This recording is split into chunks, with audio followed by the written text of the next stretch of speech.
The life-size version of this tanker ship will be bigger than 2 football fields. It's so big that they build it in sections called grand blocks, which they assemble by crane in a dry dock.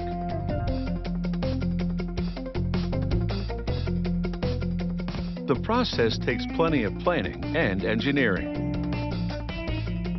They map out the job on a computer and assign a number to each of the 110,000 parts. In a big job like this, computer-coordinated labeling is the only way to go. They weld steel sheets to build the ship's hull. Sand placed on the seam melts during the welding to shield the seam from any contaminants in the air. Workers ready the structural steel beams. A robot places them at just the right spot on the welded section of the hull. Then an operator verifies that the placement is correct. More robots weld the beams to the hull section.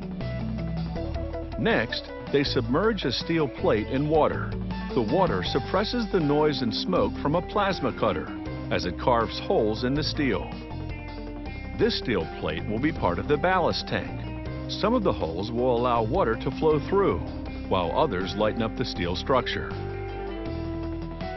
The superheated plasma also cuts slits to interlock with the structural beams on the hull part. They then weld the assembly and install a top plate for a double-layered hull. Double hulls provide extra protection against oil spillage.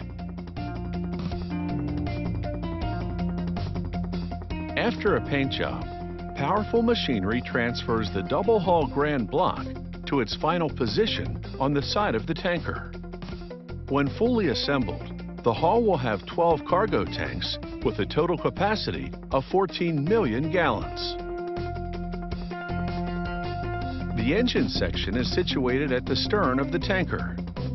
It will take 3 diesel generators to power the ship's lighting, ventilation, and computer systems. They carefully lower each one onto the deck of the ship.